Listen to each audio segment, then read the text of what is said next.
Hello बच्चों, आपका स्वागत है मेरे चैनल केमिस्ट्री डा में। मैं Surendra Kumar, assistant professor DY college Kanpur.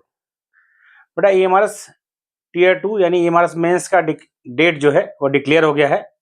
22 मार्च को एग्जाम होगा। पहले ऐसा उम्मीद हम लोग को भी थी कि एग्जाम अप्रैल तक जाएगा, लेकिन ये 22 मार्च की डेट फाइनल कर दी है। 25 फरवरी को अनाउंस कर दिया उन्होंने कि 22 मार्च को एग्जाम होगा। देखिए, यदि समय की बात करेंगे तो आपके पास 22 दिन मार्च में और इधर मान लीजिए आपके पास मोटा-मोटा 3 दिन है, यानी कुल लेते कि 25 दिन है आपके पास। लेकिन ये टाइम सभी के लिए है, तो ये आप ये समझ सोचिए कि सर बहुत कम टाइम है, कैसे होगा ये? बेटा ये सभी बच्चों के लिए है, तो जो कंडीशन है वो सभी के लिए बराबर है। दूसरी एक चीज आपको जो इसमें ध्यान रखनी है, कई बातों पे देखिए एग्जामिनेशन में इस बात का भी फोकस रखना होता है कि कैसे चीजों को समझना है। तो यहाँ पर कोई मिनिमम कट ऑफ नहीं है।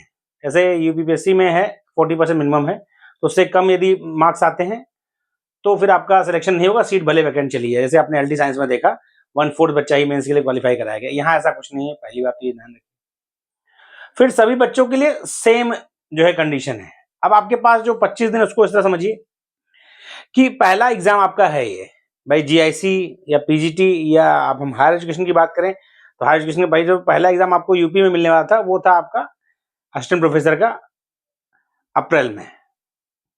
अभी आपके पास मार्च में यही एग्जाम है, तो इस समय यानी आप जीआईसी या बाकी चीजों पर फोकस हटा के सिर्फ और सिर्फ मेंस में जुट जाएं। 25 दिन आपके पास हैं, उसमें अच्छे से करें। आंसर लिखने की प्रैक्टिस ही मेन है। पढ़ा आपने, क्योंकि आप भाई लगातार जीआईसी का फॉर्म आ रखा है, पीजीटी का फॉर्म पड़ा हुआ है पहले से 22 से, तो पढ़ाई आपकी कंटिन्यू है। अदर स्टेट में यदि आप अदर स्टेट से बिलोंग करते हैं तो आप पीजीटी की तैयारी कर रहे हैं तो पढ़ाई आपकी कंटिन्यू है, पढ़ाई में कोई समस्या नहीं है। मेन मुद्दा है आंसर राइटिंग की प्रैक्टिस का, तो वो आंसर राइटिंग की प्रैक्टिस करें। हम जो टेस्ट सीरीज लॉन्च किए थे उसको हमने रिशेड्यूल किया है। अब हम अपना टेस्ट जो है वह नए शेड्यूल से कर रहे हैं। 25 से स्टार्ट हो रहा है और यह 12 मार्च तक ओवर हो जाएगा, 12-13 मार्च तक खत्म हो जाएगा। इसमें 15 टेस्ट कुल होंगे। आपको आंसर राइटिंग करनी है, आंसर राइटिंग करके उसका पीडीएफ क्रिएट करना है और भेज देना है। इस टेस्ट सीरीज की यदि आपको कोई डिटेल चाहिए तो नंबर मेरा ये मेंशन है 7905544237 पर आप कॉल कर सकते हैं। क्या रिलेटेड कोई बात आपकी है, बस ये कि पहला आपका यही एग्जाम होने वाला है। अभी इसके अलावा केवीएस का डेट अभी आया नहीं है, आएगा भी इसके बाद ही होगा। तो इसमें आप यदि प्री आपका निकला है बेटा तो पहले ईएमआरएस में जुटिए, उसके बाद आपका एलटी साइंस या बाकी एग्जामिनेशन है। पहला एग्जाम क्या है? ईएमआरएस। तो 25 दिन आपको पूरा का पूरा अपना जो झोंकना है वह ईएमआरएस के लिए झोंकना है, क्योंकि डेट इसकी अनाउंस हो गई है। इसकी डेट जो पीजीटी की है, पोस्ट ग्रेजुएट टीचर की, वो आपकी 22 मार्च अनाउंस हो गई है। तो डेट फिक्स है इसकी और मार्च में उसका एग्जाम होना है। इसके बाद आपका जो एग्जाम, यदि मैं बात करूं पीजीटी, यूपी पीजीटी की और जीआईसी का, तो वो मई में इनमें जो चैप्टर आना है वो आपके कंठस्थ हो जाएंगे। उसके बाद जो बचेगा चैप्टर आपका उन सब एग्जाम के लिए, वो बचेगा आपका 30 to 40% ही। आपके पास उधर समय खूब रहेगा। तो पहले आप बाकी सब चीजों को छोड़ के आंसर राइटिंग पर फोकस करें। और पूरा जो सिलेबस है, देखिए सिलेबस भी इसका थोड़ा छोटा है। क्यों छोटा है बेटा? कि जो नया सिलेबस इसमें केमिस्ट्री का है वही सिलेबस इसमें है। उसमें बहुत चैप्टर नहीं है, जैसे स्टेट ऑफ मैटर नहीं है, उधर आपका एस ब्लॉक पी ब्लॉक नहीं है, तो ये आपका टाइम बचेगा, इस बात का ध्यान रखिएगा। मेटलर्जी नहीं है, तो इसलिए सिलेबस भी इसका थोड़ा कम है, तो इसको ही पहले जुटना है। सीटें क्योंकि बड़ा इसमें पर्याप्त मात्रा में है। केमिस्ट्री की यदि मैं बात करूं तो 169 सीट टोटल है। सीटों की संख्या अच्छी खासी है। तो एग्जाम को ऐसा नहीं कि आप सोचे कि सर मेंस नहीं लिख पाऊंगा, मेंस कैसे लिखूंगा, तो चक्कर में आप इसको लाइटली ले लें और एग्जाम सीधे आके दे दें। नहीं बेटा, एग्जाम को सीरियसली लें। मौका यदि आपको मिला है मेंस लिखने का तो बहुत अच्छे से आंसर प्रैक्टिस करके मेंस लिखें। सीटें मैं बता रखा पहले, अनरिजर्व में 71, ईडब्ल्यूएस 16 सीट है, 45 सीट आपका ओबीसी में है, 25 सीट एससी में, 12 सीट एसटी में है। तो सीटें पर्याप्त हैं।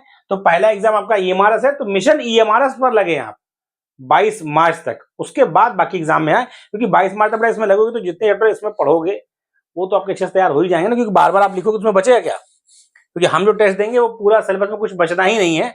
आपको फॉर्मेट बताया था एग्जाम का, फिर से मैं बता दूं, 40 क्वेश्चन आपको उसमें ऑब्जेक्टिव आएगा, यानी 40 में आपको स्कोर करना है 35 प्लस, उस तरह उसकी तैयारी रखनी है। फिर 15 डिस्क्रिप्टिव आएगा।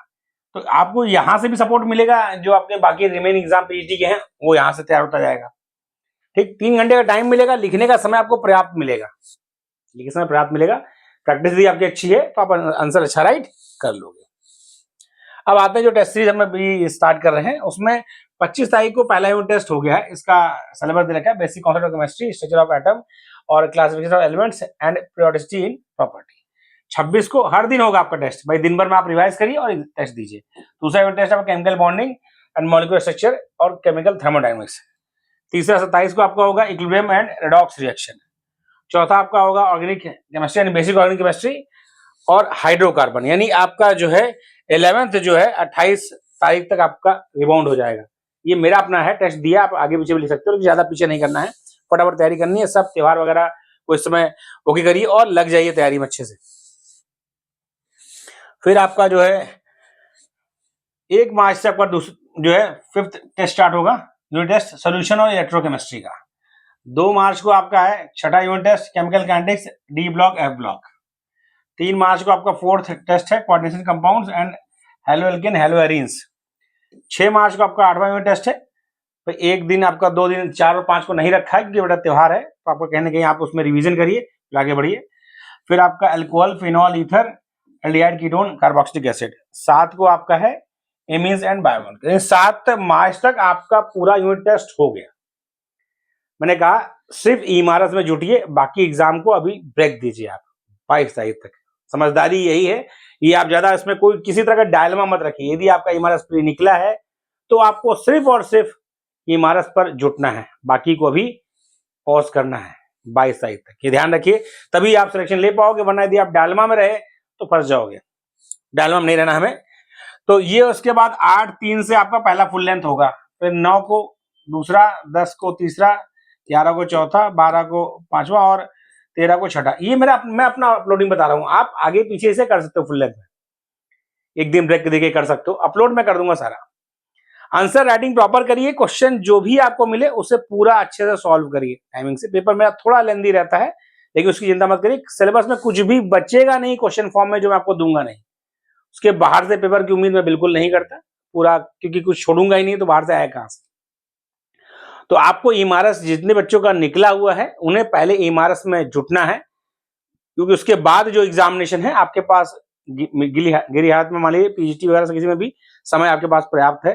भाई पूरा अप्रैल का महीना है, मार्च के 10 दिन भी है, तो 40 दिन आपके पास रहेगा। यहाँ सिलेबस आपका 70% ऊपर कवर हो चुका होगा, तो हो जाएगा। तो पहले आप इमारत दीजिए। कोई समस्या आपको एग्जाम रिलेटेड आती है तो 7905544237 पर कॉल करके व्हाट्सएप करके आप जानकारी ले सकते हैं। बेटा इमारत का मौका मिला है तो मैं यही कहूंगा कि पहले आप इमारत के प्रति फोकस होइए, और टाइम कम नहीं है क्योंकि आप केमिस्ट्री बहुत समय से पढ़ रहे हो। भाई सबके फॉर्म, जीआईसी का भी फॉर्म पहले का पढ़ा, पीजीटी आपने भी भरा है तो वो बहुत पहले से आपने फिल कर रखा है, तो समय आपके पास, और दूसरा सबको बराबर ही समय मिला है। तो इसलिए सबके साथ वही स्थिति है, जो इसमें धैर्य से अपना आंसर राइटिंग करेगा वह सेलेक्ट हो जाएगा, और जो परेशान रहेगा कि ज्यादा बहुत कम टाइम मिला है, कैसे होगा नहीं होगा, ये सब यदि चीजों में पड़ा रहा तो उसका नुकसान हो सकता है। तो ये सब चीजों से परे होकर जुटिए, सिलेक्शन लीजिए। Thank you.